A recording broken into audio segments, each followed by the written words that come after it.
नमस्कार, आप देख रहे हैं निष्कर्ष भारत। मैं हूं आपके साथ शालिनी सिंह। रालोसपा के राष्ट्रीय अध्यक्ष पशुपति पारस ने केंद्रीय मंत्री के पद से इस्तीफा दे दिया है। उन्होंने कहा कि एनडीए में मेरे साथ नाइंसाफी हुई है, अब मैं तय करूंगा कहां जाना है। मंगलवार को दिल्ली में प्रेस कॉन्फ्रेंस में उन्होंने ये ऐलान किया कि पशुपति पारस ने इस दौरान पीएम मोदी की भी तारीफ भी की। वहीं उन्होंने कहा कि वो देश के बड़े नेता है, मैं उनका शुक्रगुजार हूँ, लेकिन मेरी पार्टी और व्यक्तिगत रूप से मेरे साथ नाइंसाफी हुई है। वहीं सोमवार को बिहार की 40 लोकसभा सीटों के लिए एनडीए ने सीट शेयरिंग की घोषणा कर दी है। भाजपा, जेडीयू, लोजपा, रामविलास, राष्ट्रीय लोक मोर्चा और हम के बीच सीटों का बंटवारा हो गया है। वहीं इस बंटवारे में पशुपति पारस की पार्टी राष्ट्रीय लोजपा को एक भी सीट नहीं मिली है। उनकी पार्टी को पूरी तरह से गठबंधन के अंदर से इग्नोर कर दिया गया है। तब से पशुपति कुमार पारस नाराज चल रहे। इस्तीफा देने के बाद से सभी भाजपा नेता का बयान सामने आ रहा है। बिहार के डिप्टी सीएम विजय सिन्हा ने कहा कि देश के प्रधानमंत्री माननीय नरेंद्र मोदी जी ने पशुपति बाबू को कितना सम्मान दिया है। लंबे समय तक कैबिनेट में मिनिस्टर भी रहे हैं और जब उन्हीं के भतीजे का, जिसका हक भी बनता था, उनके पिताजी के जाने के बाद उत्तराधिकारी थे, उनको छोड़कर पशुपति कुमार पारस का सम्मान मिलते रहा। लेकिन उसके बाद भी जब नए लोगों को अवसर मिल रहा है तो पशुपति पारस जी को आशीर्वाद देना चाहिए, मिलकर आगे बढ़ना चाहिए, उनका भी सम्मान होगा। देश के प्रधानमंत्री नरेंद्र मोदी जी पुराने को सम्मान भी देते हैं और भारतीय जनता पार्टी सबको लेकर चलती है।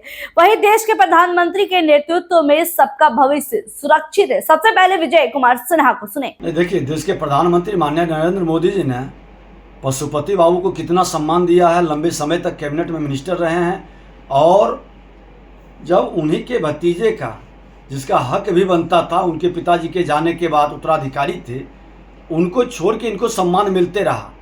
और उसके बाद जब उसको नए लोगों को अवसर मिल रहा है तो इनको आशीर्वाद देना चाहिए और मिल करके आगे बढ़ाना चाहिए और इनका भी सम्मान होगा। देश के प्रधानमंत्री नरेंद्र मोदी जी पुराने का भी स्वागत करते हैं, नए का भी अभिनंदन करते हैं, पुराने को सम्मान भी देते हैं और भारतीय जनता पार्टी सबको लेके चलती है। और भारतीय जनता पार्टी देश के प्रधानमंत्री नरेंद्र मोदी जी के नेतृत्व में सबका भविष्य सुरक्षित है और सबका भविष्य सुंदर और बेहतर है। ये माहौल में जो व्यक्ति अपने लीक से हटेंगे, डूबती हुई नाव में बैठेंगे, तो वो भी अपना भविष्य जानते हैं कि क्या होगा।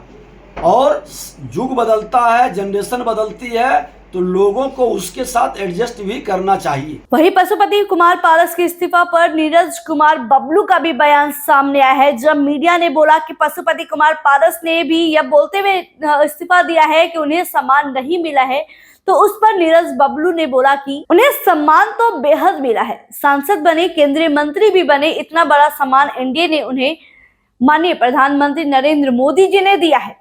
मुझे लगता है कि आगे भी उनके सम्मान का ख्याल रखा जाएगा। अगर साथ रहेंगे तो साथ चलेंगे तो निश्चित रूप से उनके सम्मान का ख्याल रखा जाएगा। वहीं मीडिया ने जब पूछा कि राजद के संपर्क में पशुपति कुमार पारस हैं, उस पर नीरज बबलू ये कहते हुए नजर आए कि वो अलग बात है, पता कर लीजिए, साथ ही कोई नुकसान नहीं होगा। उनको सम्मान एनडीए दी है और आगे भी एनडीए सम्मान देते रहेगी। सबसे पहले नीरज बबलू को सुने। देखिए, उनको सम्मान तो काफ़ी मिला था, सांसद बने, वहाँ पर केंद्र में मंत्री बने, इतना बड़ा सम्मान एनडीए ने दिया, माननीय प्रधानमंत्री जी ने दिया। मुझे लगता है कि आगे भी उनके सम्मान का जरूर ख्याल रखेगा। अगर साथ रहेंगे, साथ चलेंगे तो निश्चित रूप से उनके सम्मान का ख्याल रखा जाएगा। खबर है कि राजद के संपर्क में, वो अलग बात है, पता करने की जांच कितना नुकसान पहुंचा सकते हैं। कोई नुकसान नहीं होगा, उनको सम्मान एनडीए दिया है और आगे भी उनको सम्मान देगा एनडीए। वहीं बिहार के उप मुख्यमंत्री सम्राट चौधरी ने सीट शेयरिंग पर कहा कि जिनका नहीं हो रहा है वह बताए। भारतीय जनता पार्टी और एनडीए पूरी तरह तैयार है कि 2024 के चुनाव में सभी सीटों पर बिहार में जीत होगी। सबसे पहले सम्राट चौधरी को सुने। एनडीए की सीट शेयरिंग कल हो गई, अब जिनका नहीं हो रहा है वो बताएं।